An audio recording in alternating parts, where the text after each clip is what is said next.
ಹೇಳಿ. ಮಳೆಗಾಲ ಅತಿವೃಷ್ಟಿ ನಿವಾರಣೆ ಬಗ್ಗೆ ಬೋವಿನ 4 ಸೋಮವಾರ ಚಾನ್ಸ್ ಇದೆ. ಮಳೆಗಾಲದ ಬಗ್ಗೆ ಮಾತಾಡಿ, ಜನರ ಬಗ್ಗೆ ಮಾತಾಡಿ. ಈಗ ರಾಜ್ಯದಲ್ಲಿ ಪ್ರವಾಹ ಇದೆ, ಮಳೆಯಿಂದ ಬಡವರು ಸಫರ್ ಆಗ್ತಿದ್ದಾರೆ. ಬಿಜೆಪಿಯವರಿಗೆ ಮಾನ ಮರ್ಯಾದೆ ಏನಾದ್ರೂ ಇದ್ರೆ ಈ ಚರ್ಚೆಗೆ ನಮಗೆ ಅವಕಾಶ ಮಾಡಿಕೊಡ್ಬೇಕು ಸಭಾಧ್ಯಕ್ಷರೇ. ಇವತ್ತು ಮಾನ್ಯ ಬಿಜೆಪಿ ಸದಸ್ಯರು ಕೇಳ್ತಿದ್ದಾರೆ 25 ಕೋಟಿ ನಮ್ಮ ಪ್ರತಿ ಸದಸ್ಯರಿಗೆ. ನಮ್ಮ ಸಿದ್ದರಾಮಯ್ಯ ಸಾಹೇಬರು ಜೊತೆಲಿ ಕೊಡ ಬಾಣ. ನಮ್ಮ ಸಿದ್ದರಾಮಯ್ಯ ಸಾಹೇಬರು ಪ್ರತಿ MLAಗೆ 25 ಕೋಟಿ ಅನುದಾನನ ಪ್ರತಿ ಸದಸ್ಯರಿಗೆ ಕೊಟ್ಟಿದ್ದಾರೆ. ಪ್ರತಿ ಸದಸ್ಯರು ಇದನ್ನು ಒಪ್ತಿರಲ್ವಾ ಸರ್? 25 ಕೋಟಿ ನಮ್ಮ ಕ್ಷೇತ್ರದ ಸದಸ್ಯರು ಕೊಟ್ಟಿದ್ದಾರೆ. ಮತ್ತೆ ಇವತ್ತು ಬಡವರು ಸಫರ್ ಆಗ್ತಿದ್ದಾರೆ, ಮಳೆಯಿಂದ ಮನೆಗಳ ಹಾನಿ ಆಗ್ತಿದೆ. ಅದಕ್ಕೆ ಚರ್ಚೆ ಮಾಡಿಕೊಡ್ಬೇಕು ಬಿಜೆಪಿ ಅವರು. ಅಧ್ಯಕ್ಷರೇ, ಯಾವುದೇ ಅಜೆಂಡಾದಲ್ಲಿದೆ ಚರ್ಚೆ ಮಾಡಿ ಸಭಾಧ್ಯಕ್ಷರೇ ನಡೆಸ್ತಾ ಇದ್ದೀರಾ? ಇಲ್ಲಿಗಲು ಚರ್ಚೆ ಮಾಡಿ ಸದನ ಸಕ್ರಮ ದಯವಿಟ್ಟು ಬಡವರ ನೋವನ್ನ, ದಲಿತರ ಕಷ್ಟವನ್ನ ಬಿಜೆಪಿ ಅವರು ಅಜೆಂಡಾದಲ್ಲಿ ನೀವು ಜನರ ಬಗ್ಗೆ ಮಾತಾಡಿ, ಬಿಜೆಪಿ ಬಗ್ಗೆ ಮಾತಾಡಬೇಡಿ, ಜನರ ಬಗ್ಗೆ ಮಾತಾಡಿ. ಇವತ್ತು ಮಳೆಯಲ್ಲಿ ಏನು ಪ್ರವಾಹದಿಂದ ಜನರು ತತ್ತರಿಸ್ತಿದ್ದಾರೆ, ಅದಕ್ಕೆ ಪರಿಹಾರ ಕೊಡೋ ಕಾರ್ಯವನ್ನು ನಮ್ಮ ಸರ್ಕಾರ ಮಾಡ್ತಿದೆ. ಇವತ್ತು ಬಹಳಷ್ಟು ಜಿಲ್ಲೆಗಳಲ್ಲಿ ನಮ್ಮ ಉಸ್ತುವಾರಿ ಸಚಿವರು ಮೀಟಿಂಗ್ ತಗೊಂಡಿದ್ದಾರೆ. ತಾಲೂಕುಗಳಲ್ಲಿ ನಾವು ರಿವ್ಯೂ ಮೀಟಿಂಗ್ ಮಾಡಿದ್ದೀವಿ. ಇವತ್ತು ಪ್ರವಾಹಕ್ಕೆ ಬರಗಾಲಕ್ಕೆ ಸ್ಪಂದಿಸ್ತಿದ್ದೀವಿ.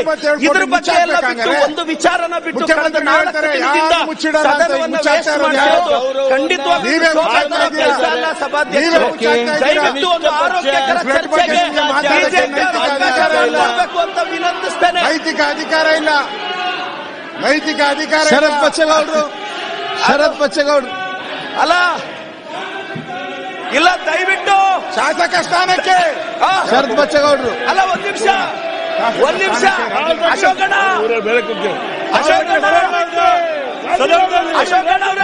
ಕೂತ್ಕೊಳ್ಳಿ. ಅಲ್ಲ, ಒಂದ್ ನಿಮಿಷ ಇಲ್ಲ, ಅಲ್ಲಿ ಮಾತಾಡಿ ಇಲ್ಲ ಸಭಾಧ್ಯಕ್ಷರೇ. ಗೋವಿ ನಿಗಮದಲ್ಲಿ 87 ಕೋಟಿ ಎಸ್ ಬ್ಯಾಂಕ್ ಕೃಷಿ ಮಾರುಕಟ್ಟೆಯಲ್ಲಿ 47 ಕೋಟಿ ಬಿಜೆಪಿಯವರು ಲೂಟಿ ಹೊಡೆದಿದ್ದು. ಕರ್ನಾಟಕ ಕರಕುಶಲ ಅಭಿವೃದ್ಧಿಯಲ್ಲಿ ಇವತ್ತು 22 ಕೋಟಿ ಲೂಟಿ ಹೊಡೆದಿದ್ದು ಬಿಜೆಪಿಯವರು. SBI ಬ್ಯಾಂಕ್, ಅಂಬೇಡ್ಕರ್ ನಿಗಮದಲ್ಲಿ 4 ಕೋಟಿ, ಕೆನರಾ ಬ್ಯಾಂಕ್ ಕಲ್ಕೆರೆ ಶಾಖೆ ಲೂಟಿ ಹೊಡೆದಿದ್ದು ಬಿಜೆಪಿಯವರು. ದೇವರಾಜರ ಸ್ಟ್ರಕ್ ಟರ್ಮಿನಲ್ ಅಲ್ಲಿ 47 ಕೋಟಿ ಲೂಟಿ ಹೊಡೆದಿದ್ದು ಬಿಜೆಪಿಯವರು. ಕರ್ನಾಟಕ ಮಾಲಿನ್ಯ ನಿಯಂತ್ರಣ ಮಂಡಳಿ SBI ಬ್ಯಾಂಕ್ 10 ಕೋಟಿ ಲೂಟಿ ಹೊಡೆದಿದ್ದು ಬಿಜೆಪಿಯವರು. KIDBಯಲ್ಲಿ ಲೂಟಿ ಹೊಡೆದಿದ್ದು ಇದೆಲ್ಲ ಬಿಜೆಪಿ ಸರ್ಕಾರದಲ್ಲಾಗಿತ್ತು. ಅವ್ರು ತಾಕತ್ತಿದ್ರೆ ಇದನ್ನು ಸಿಬಿಐ ಕೇಳಿ, ಇದನ್ನು ಸಿಬಿಐ ಕೊಡೋದ, ಇದನ್ನು ಸಿಬಿಐ ಕೊಡ ಕೇಳಿ ಅವ್ರ. ನೀವು ಮಾತಾಡ್ತಿದ್ರೆ ಕೇಳಿಸ್ಕೊಳಕ್ಕೆ ಸುಮ್ಮನೇನಿಲ್ಲ. ಕೋವಿಡ್ ನಲ್ಲಿ ಕಳ್ತನ ಮಾಡಿದವ್ರು ನೀವು. ಸಾವಿರಾರು ಜನರ ಜೀವ. ಶರತ್ ಬಚ್ಚೇಗೌಡ, ಪ್ರದೀಪ್ ಈಶ್ವರ್ ಕೂತ್ಕೊಳ್ಳಿ, ಪ್ರದೀಪ್ ಕೂತ್ಕೊಳ್ಳಿ. ಇವತ್ತು ಶರತ್ ಬಚ್ಚೇಗೌಡ, ಪ್ರದೀಪ್ ಈಶ್ವರ್ ಕೂತ್ಕೊಳ್ಳಿ, ಕೂತ್ಕೊಳ್ಳಿ. ನೀವು ಇವತ್ತು ಕರಾವಳಿ ಪ್ರದೇಶ ಕೂತ್ಕೊಳ್ಳಿ, ಅವರೇ ಮಲೆನಾಡಿನ ಪ್ರದೇಶ ಆಗಿರ್ಬೋದು, ಪ್ರದೀಪ್ ಈಶ್ವರ್ ಕೂತ್ಕೊಳ್ಳಿ. ಅಲ್ಲಿ ಮಾತಾಡ್ತಿದ್ದಾರೆ, ಕೂತ್ಕೊಳ್ಬೇಕು. ಸಾಕಷ್ಟು ಮಳೆಯಾಗಿ ಸಾರ್ವಜನಿಕರಿಗೆ ತೊಂದರೆ ಆಗ್ತಾ ಇದೆ. ಪ್ರದೀಪ್ ಕೂತ್ಕೊಳ್ಳಿ. ಬಂಡಲ್ ಸಾರ್ವಜನಿಕರಿಗೆ ಇವತ್ತು ತೊಂದರೆ ಆಗ್ತಾ ಇರಬೇಕಾದಂತ ಸಂದರ್ಭದಲ್ಲಿ ಪ್ರದೀಪ್ ಈಶ್ವರ್ ಕೂತ್ಕೊಳ್ಳಿ. ಪ್ರದೀಪೇಶ್ವರ್ ಬಿಜೆಪಿ ಪ್ರದೀಪೇಶ್ವರ್ ಬಗ್ಗೆ ಪ್ರದೀಪ್ ಕೂತ್ಕೊಳ್ಳಿ. ಅನ್ನಗಂತ ಶರತ್ ಬಚ್ಚೇಗೌಡ ಮಾತಾಡ್ತಾರೆ.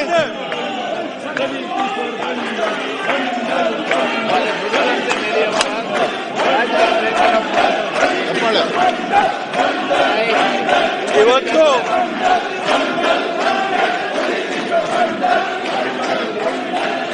ಪ್ರದೀಪ್ ಈಶ್ವರ್ ನಿನ್ಗೆ ಏನಾಗಿದೆ? ಈಗ ಕೈಯಲ್ಲಿ ಕಬ್ಬಿನ ಕೊಡಿ, ಒಂದು ಕೂತ್ಕೊಳ್ಳಿ.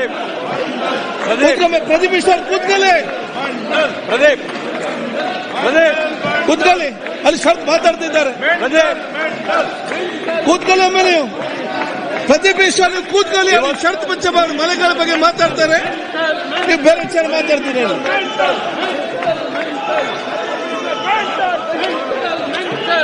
ಸನ್ಮಾನ್ಯ ಪ್ರದೀಪ್ ಈಶ್ವರ್ ಕೂತ್ಕೊಳ್ಳಿ. ಅವ್ರು ಏನ್ ಮಾತಾಡ್ತೀರಿ ನೀವು? ಏನಾಗಿದೆ ನಿಮ್ಗೆ? ಕೂತ್ಕೊಳ್ಳಿ. ಪ್ರದೀಪ್ ಈಶ್ವರ್ ಏನ್ ಮಾತಾಡ್ತೀರಿ? ಸನ್ಮಾನ್ಯ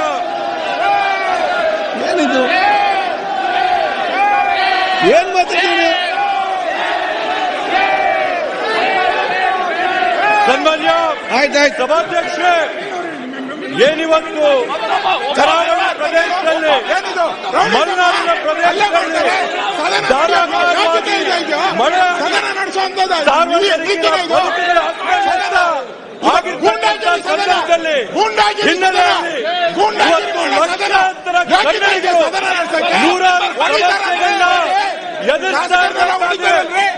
ಈ ಒಂದು ಜೆಡಿಎಸ್ ಬಿಜೆಪಿ ನಾಡಿನ ಮಂಡಳಿಯಲ್ಲಿ ಇವರು ಮಾಡಿಕೊಂಡಿದ್ದಾರೆ. ಈ ನಾಟಕದ ಪಕ್ಷ ಅವಮಾನ ಬಸವನಗೌಡ ಯತ್ನಾಳವರು ಈ ನಾಟಕನ ನಾವು ಯಾವ ರೀತಿ ಮಾಡ್ತೀವಿ ಅಂತ ವಿವರವಾಗಿ ಹೇಳಿದ್ದಾರೆ.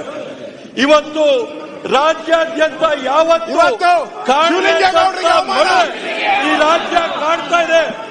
ಆ ಒಂದು ಹಿನ್ನೆಲೆಯಲ್ಲಿ ಇವತ್ತು ಸಾರ್ವಜನಿಕರ ನೆರವಿಗೆ ಬರಬೇಕಾದಂಥದ್ದು, ಇವತ್ತು ಸಾರ್ವಜನಿಕರ ಅನುಕೂಲಕ್ಕೆ ಬರಬೇಕಾದ್ದು, ಇವತ್ತು ಪ್ರಜೆಗಳಿಗೆ ನಾವು ರಸ್ತೆ ಸಂಪರ್ಕ ಯಾವ ರೀತಿಯಾಗಿ ಕಲ್ಪಿಸಿಕೊಡ್ಬೇಕಾಗಿದೆ. ಇವತ್ತು ರೈತರಿಗೆ ನಾವೇನು ಅನುಕೂಲ ಮಾಡಬೇಕಾಗಿದೆ. ಇವತ್ತು ಪಶುಗಳಿಗೆ ಆಹಾರನ ನಾವು ಯಾವ ರೀತಿಯಾಗಿ ವಿತರಣೆ ಮಾಡಬೇಕಾಗಿದೆ. ಈ ಯಾವ ಒಂದು ವಿಷಯದ ಬಗ್ಗೆ ಕೂಡ ಬಿಜೆಪಿ ಅವರು ಕಾಳಜಿನ ಇಟ್ಕೊಳ್ಳದೆ ಜನಕ್ಕೆ ಜಾನುವಾರುಗಳಿಗೆ ಯಾವ ರೀತಿಯಾದಂತ ನಾವು ಪರಿಹಾರನ ಕೊಡಿಸಬೇಕು ಅಂತೇಳಿ ಇವತ್ತು ಕಾಯ್ದೆ ಇವತ್ತು ನೈತಿಕತೆಯನ್ನು ಕಳೆದುಕೊಂಡಿರ್ತಕ್ಕಂಥ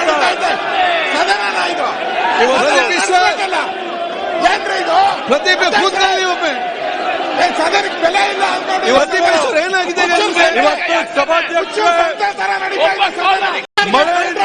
ಕಾಂತದಲ್ಲಿ ನಾವೇನ್ ಮಾಡ್ಲಿ? ಮಳೆಯಿಂದ ಇವತ್ತು ಪ್ರದೀಪೇಶ್ವರ್ ಹಾನಿ ಕಂಟ್ರೋಲ್ ಇಲ್ಲ. ಬರೀ ನಿಮ್ಮ ನಿಯಂತ್ರಣ ಇಟ್ಕೊಳ್ಳಿ. ಏನ್ ಮಾತಾಡ್ತೀರಿ ನೀವು? ಬರೀ ಮಲೆನಾಡು ಪ್ರದೇಶ ಒಂದೇ ಅಲ್ಲ, ಇವತ್ತು ಮಳೆಯಿಂದ ಬಯಲುಸೀಮೆ, ಕೋಲಾರ, ಚಿಕ್ಕಬಳ್ಳಾಪುರ ಈ ಎಲ್ಲ ಭಾಗಗಳಲ್ಲಿ ಇವತ್ತು ಮಳೆಯಿಂದ ಹಾನಿಯಾಗಿ ಮರ್ಯಾದೆ ಎಲ್ಲ ಹೊರಟೋಯ್ತು.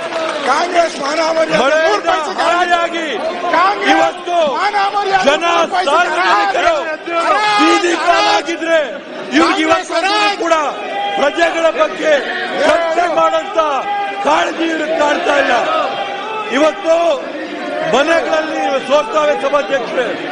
ನಮ್ಮ ಭಾಗಗಳಲ್ಲಿ ಇವತ್ತು ಬಯಲುಸೀಮೆ ಪ್ರದೇಶಗಳಲ್ಲಿ ಮಳೆ ನೋಡಿ ಮಳೆಯಿಂದ ಇವತ್ತು ತತ್ತರಿಸಿ ಹೋಗಿ ಇವತ್ತು ಸಾರ್ವಜನಿಕರು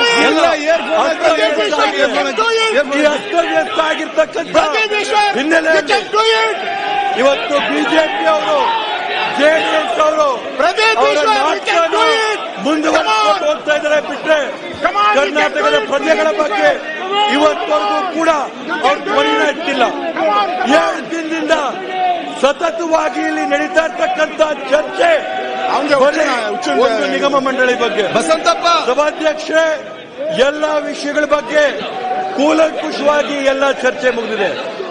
ಇವೆಲ್ಲವೂ ಕೂಡ ಮುಗಿದ ನಂತರ ಈ ಒಂದು ನಾಟಕ ಏನ್ ನಡೀತಾ ಇದೆ, ಬಿಜೆಪಿ ಜೆಡಿಎಸ್ ಅವರ ನಾಟಕ ಸತತವಾಗಿ ಇವ್ರಿಗೇನಾದ್ರೂ ಕಾಳಜಿ ಇದ್ದಿದ್ರೆ, ಪ್ರಜೆಗಳ ಪರವಾಗಿ ಏನಾದ್ರು ಇದ್ದಿದ್ರೆ ಬಂದು ಇವತ್ತು ಮಳೆ ಬಗ್ಗೆ, ನೆರೆ ಬಗ್ಗೆ, ಮನೆಗಳ ಬಗ್ಗೆ, ಜನರ ಬಗ್ಗೆ, ಜಾನುವಾರುಗಳ ಬಗ್ಗೆ ಚರ್ಚೆ ಮಾಡೋದನ್ನ ಬಿಟ್ಟು ಸತತವಾಗಿ ಮಳೆ ನೀರಿಂದ ಇವತ್ತು ಮನೆಗಳ ಕಿವಿಗೆ ಮಳೆ ನೀರಿನಿಂದ ಇವತ್ತು ಮನೆಗಳು ಮುಚ್ಚೋಗಿವೆ. ಅದ್ರ ಬಗ್ಗೆ ಚರ್ಚೆ ಮಾಡದೆ ಇವತ್ತು ಸದನದ ಕಾರ್ಯಕಲಾಪಗಳನ್ನ ಮೊಟಕುಗೊಳಿಸಂತ ಎಲ್ಲ ಪ್ರಯತ್ನ ಏನು ನಡೀತಾ ಇದೆ, ಇದು ನಿಜವಾಗ್ಲೂ ಕೂಡ ಕ್ಷುಲ್ಲಕವಾದಂತ ಒಂದು ನಡವಳಿಕೆ. ಈ ಒಂದು ಪಕ್ಷದ ಸರ್ಕಾರದ್ದೇನು ನಡೀತಾ ಇದೆ ಅದನ್ನ ತೀವ್ರವಾಗಿ ಖಂಡಿಸಿ ಸರ್ಕಾರ ಇವತ್ತು ರಾಜ್ಯದ ಪ್ರಜೆಗಳ ಪರವಾಗಿ ಅವರ ನೆರವಿಗಾಗಿ ಇವತ್ತು ಪ್ರಜೆಗಳಿಗೋಸ್ಕರ ನಮ್ಮ ಸರ್ಕಾರ ತಯಾರಾಗಿದ್ದು ಮಾಡಕ್ಕೆ ಇದ್ದಾರೆ, ಮಾಡಬೇಕು ಅಂತ ಶಿವಗಂಗಾ